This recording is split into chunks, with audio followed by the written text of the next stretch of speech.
Oregon star defensive lineman Matayo Uiagalelei has first-round potential, build, and skill set. We're going to talk about his ability to get to the quarterback coming up next.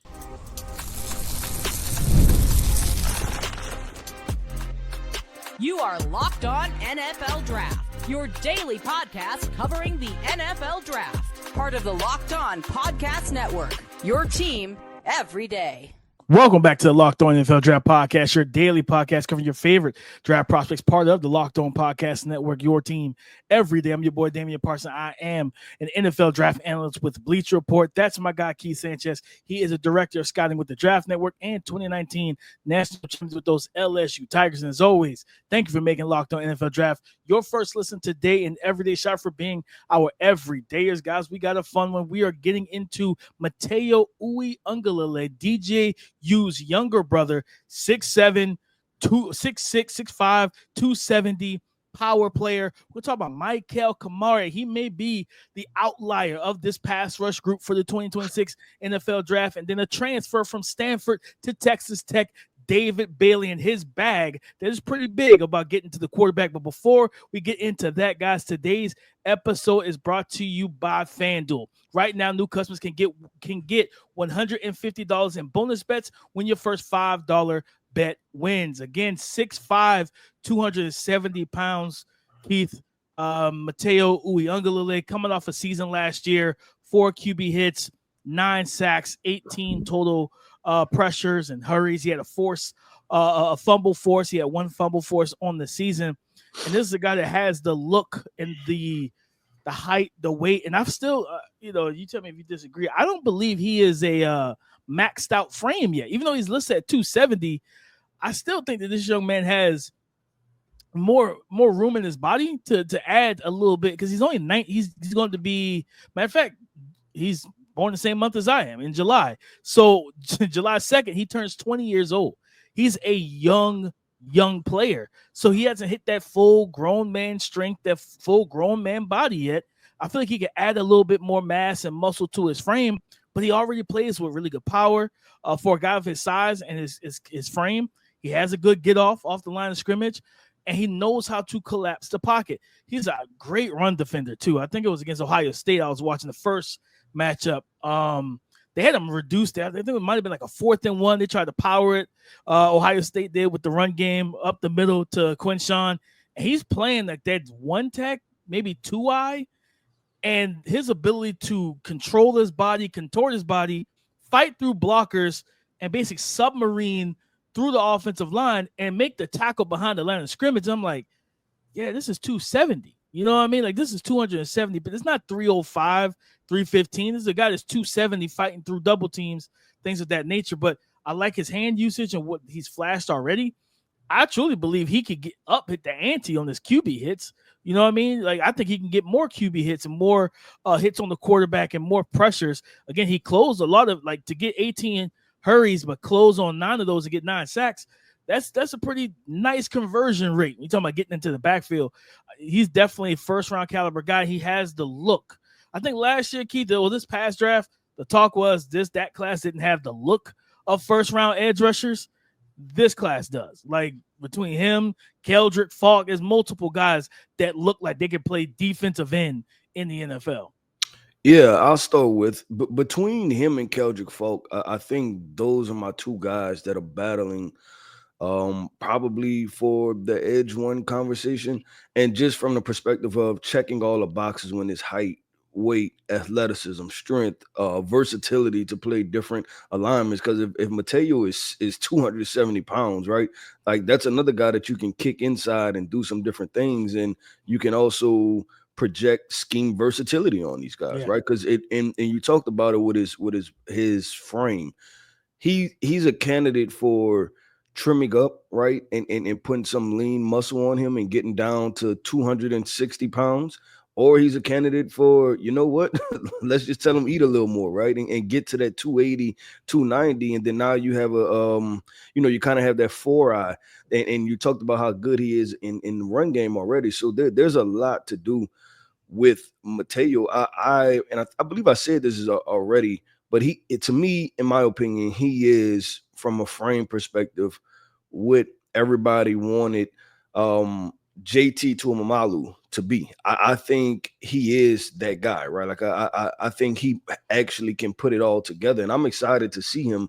He's one of the prospects I'm excited to see this year because I see the path where he can finish as a top 10 prospect if he just handles his business this year, right? Like if he just does what he needs to do in a vacuum and outside of just, I guess, purely Oregon success, like his success, he can become a top 10, top 15 pick without a doubt.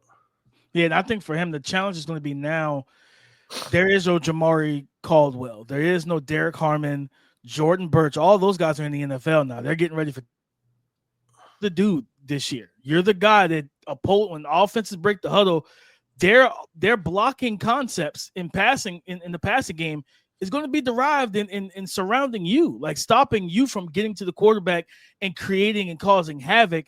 Because, I mean, as good as he was, you did have the benefit of getting a lot of, especially in the pass rush game, more one-on-ones with all that NFL talent on the defensive line. Yeah, you couldn't really double team him because Derek Harmon I think he was one of the top interior defensive linemen in pressures and hurries last year.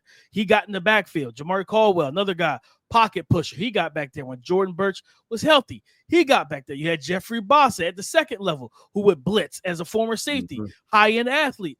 Now for Matayo, it's like, okay, who are the guys around you that's going to alleviate pressure on you? Now you got to deal with the pressure of, well, I'm probably going to see that tackle tight end combo. I'm probably going to see that tackle with the RB chipping late, early in the pass rush rep to slow me down. Or I might end up having to deal with trying to work back inside and having that bumper, that guard come in and give me that forearm to the rib cage to try to keep me out of the backfield. How does he curate his plan to having an adjustment and counter to the double teams? Because I think that's where his game could take the next level. Because, like you said, for you, it's him and Keldrick Faulk. For me, it's him and TJ Parker. Even though TJ Parker is more of a 3-4 outside linebacker, his ability and bag to get to the quarterback is what I love the most. And I think with Matayo, I think there's still another level production-wise that he can get to. Yeah, and I think, and maybe that's the part, right, when I say with the combination of Keldrick Faulk, Matayo, and TJ Parker, there are some fine detail things, I think, with TJ Parker that he can work on, of course, right? Like more technicality things than anything. But with Keldrick and Matayo, I think it's still a physical upside, right? Like with both of those guys, I think you can both say, like, hey, I think there's another level of hitting the weight room. And not saying, because when you say that, people think like, oh, maybe these guys aren't working out. No, what I'm saying is that they're both young. Yeah, both 20. They're both young in development. And like you said, you talked about the grown man strength. It's just another year at throwing the weights around, right?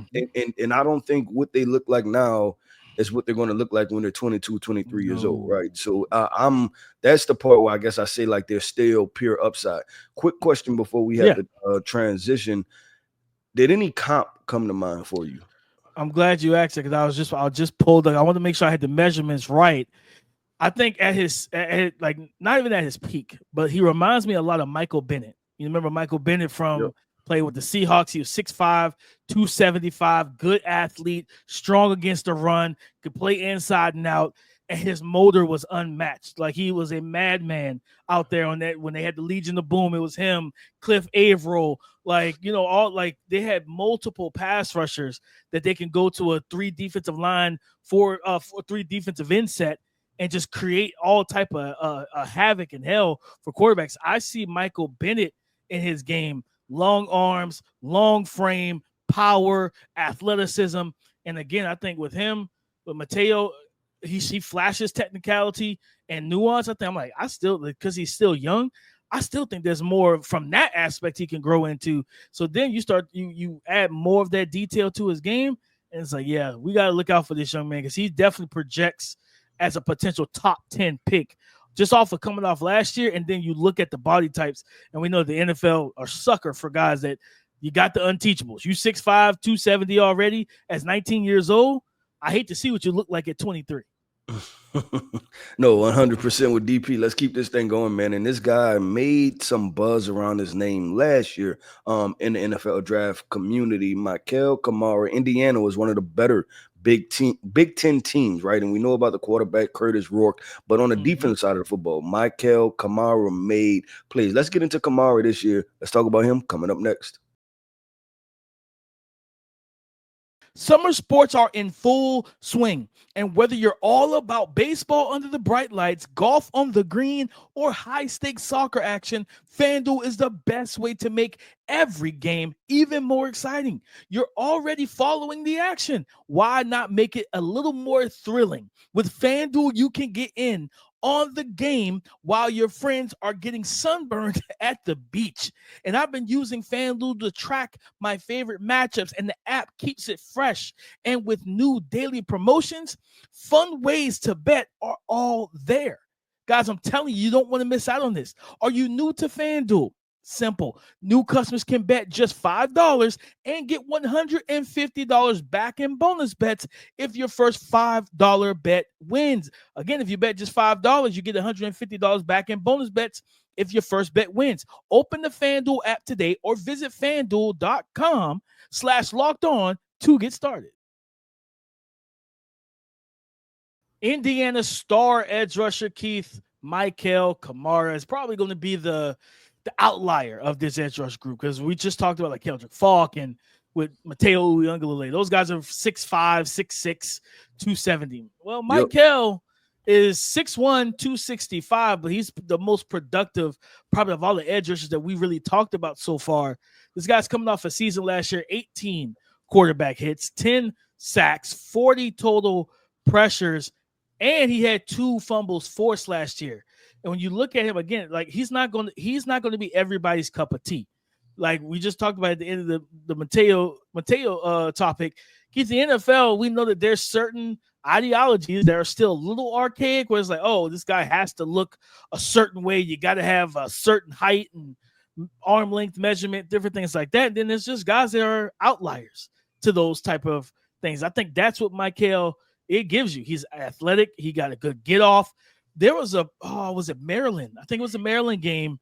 He was reduced at like, he was in a 4-point stance. I think he was playing like 4 tech or 5 tech, and he gets a sack on the quarterback, and he's splitting the tackle and guard, but his quickness and lateral agility to cross face the tackle and still win the outside shoulder, and he flattened so well to the quarterback. When you see him, he's got that dense, muscle-bound build, strong legs, so he can push the pocket with speed to power, but he's got the quick double hand swipe. He can get around the end. He's not going to get you with the, sports science 90-degree Von Miller bend. Like his body type is vastly different, so you're not going to get that from him. But his ability to, like, similar to TJ Parker's at 6'3". He's just at 6'1". True natural leverage winner. And he plays well against the run. He can, like, even though he's not 6'5", he does give you that inside-out versatility where he'll play as a stand-up outside rusher, outside linebacker, or he reduces to that 5 tech, hand in the dirt, and he plays with power at the point of attack in the run game as well. This is a guy I think is going to wake a lot of people up this year. They got a new quarterback coming in, Fernando Mendoza. They got Elijah Surratt on the offensive side of the ball, as well as their star receiver. This team in the Big Ten, you're talking about getting matched up against Michigan. They got the 5-star. What they pay that kid? Like $10 million in NIL money to get him there? Bryce Underwood. The quarterback? The quarterback, because they couldn't figure that problem out after J.J. McCarthy. So they had to open that checkbook. So you got to deal with him in the Big Ten. You got Oregon with Dante Moore. Whoever's taking snaps under center at Ohio State. We don't know if it's going to be Aaron Nolan or Julian Sayin or one of those other 5-star recruits they have. We know that the Big Ten has a lot of quarterbacks now, and like they can throw the ball. Mikail Kamara is going to have plenty of opportunities to get to the quarterback, and I think he has another year. If he replicates or gets close to this stat line that he had in 2024, oh yeah, Keith, it's going to be hard for teams to be like, all right, he's got everything else. He may not meet the height requirement, but the production is there, the skill set is there, the nuance and details are there. I'm all in. I'm buying in on this young man. He can do it. He can get after the quarterback, and he's proven. Yeah, so I would ask this with Mikail, because it is, I agree with you, a tough evaluation, right? And just in the evaluation, but more so the body types, because you have to live in a very specific area.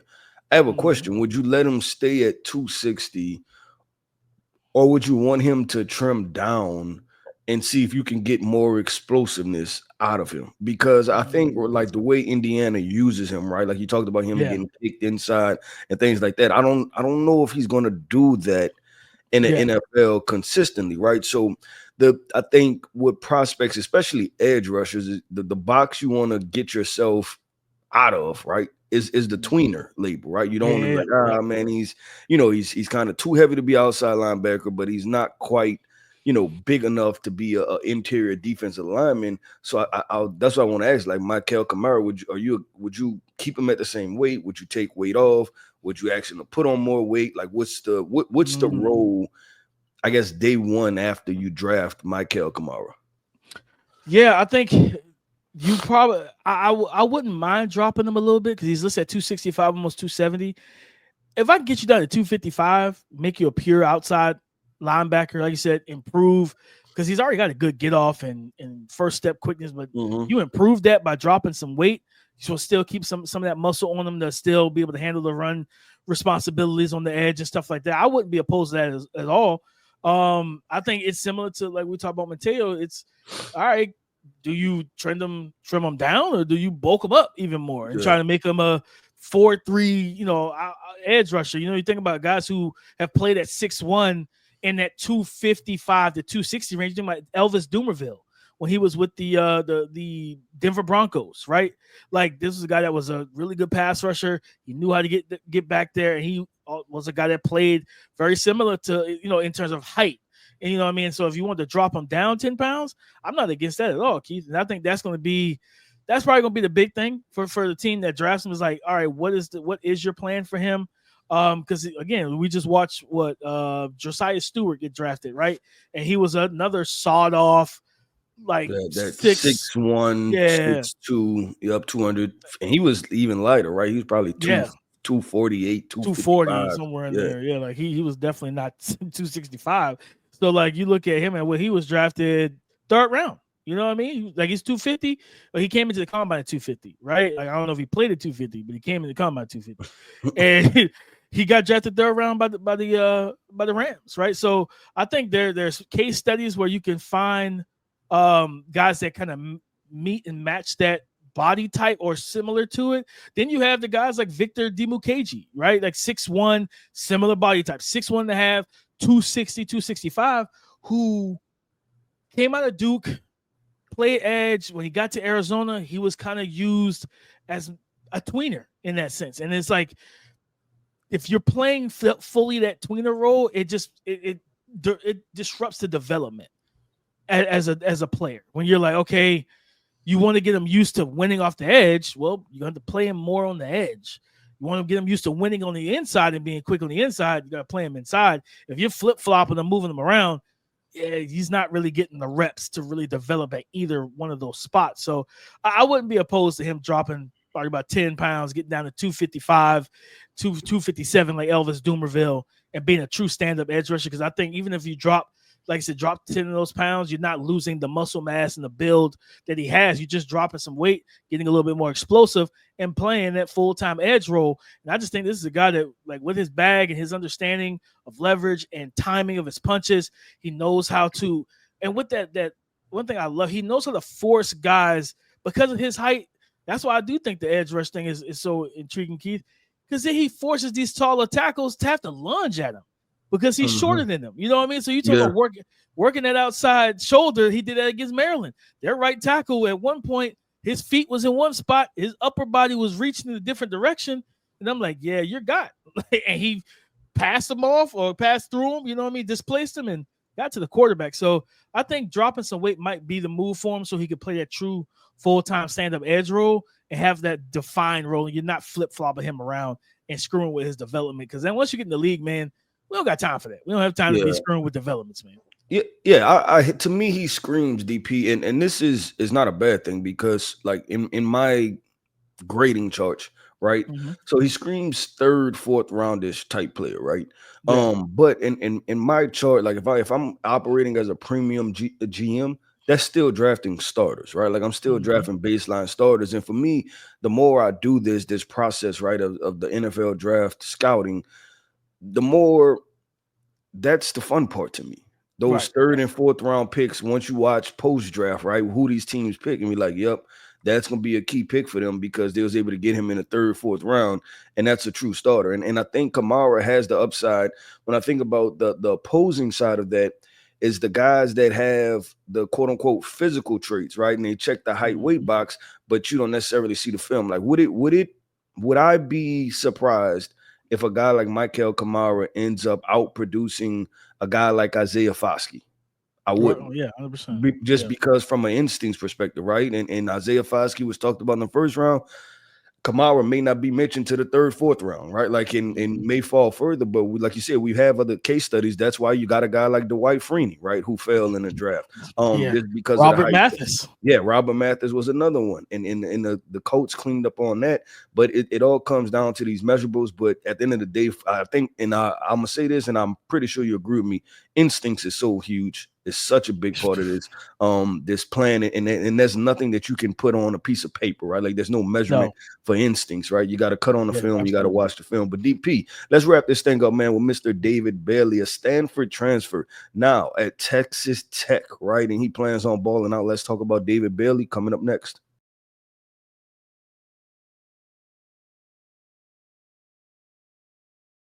Thank you for making Locked On NFL Draft your first listen today and every day. Shout out for being our everydayers.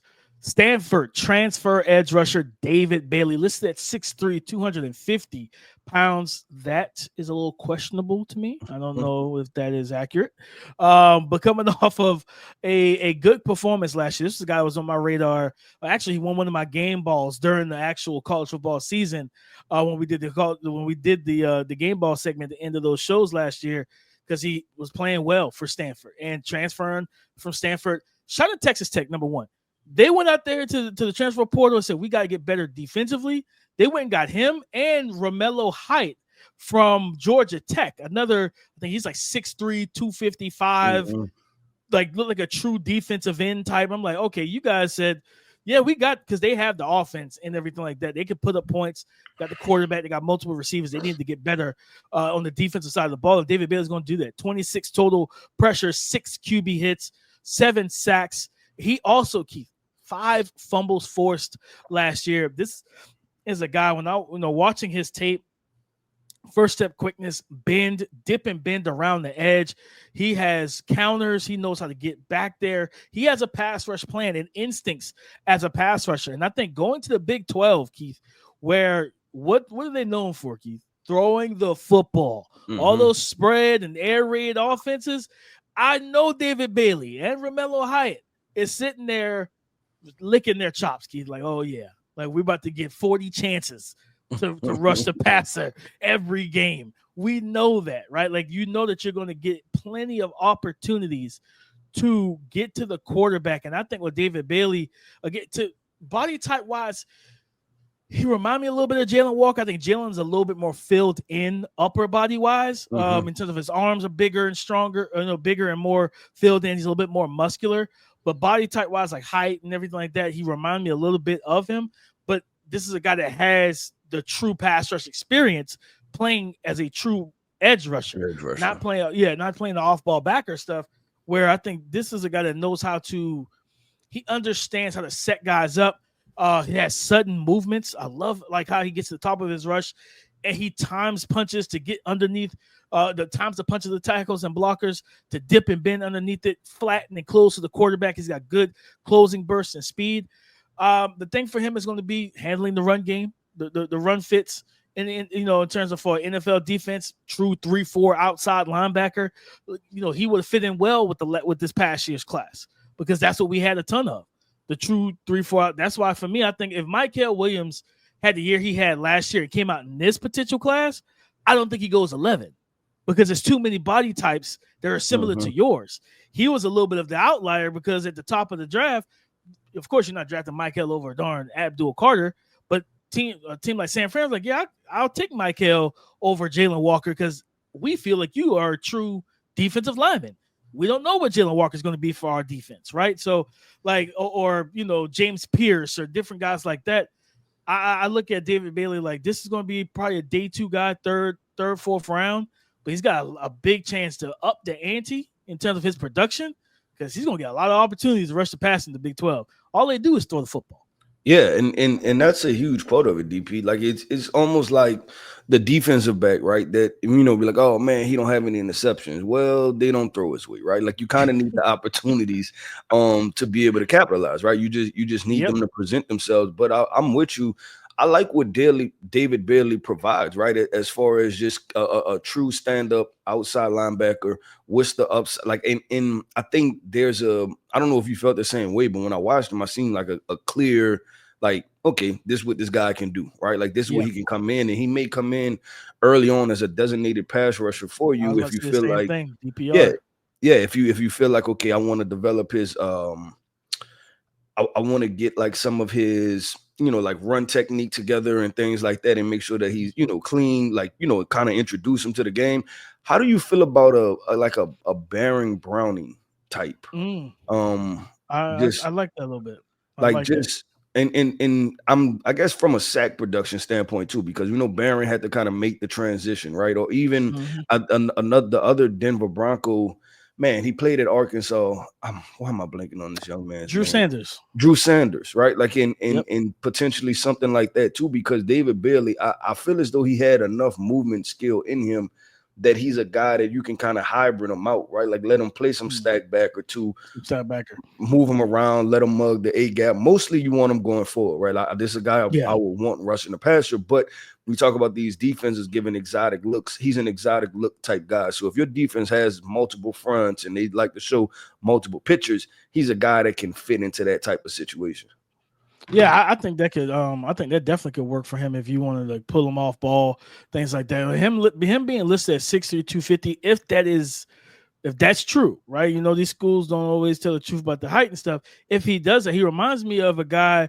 I think he came out of Houston. He played for the Baltimore Ravens, Tyus Bowser, and early in his career, Tyus was that first step quickness fastball for that Ravens defensive line. He played that true outside back. I believe he started dealing with some injuries and everything kind of derailed his momentum. But at one point, he looked like he was going to be like fans and everybody were kind of hyped for him. Like, man, this might be the guy because the Ravens defense has been looking for that dude ever since Terrell Suggs, really, like that true guy, right? And everything like that. But they've hit on some veterans, but they haven't drafted the guy that's developed into that.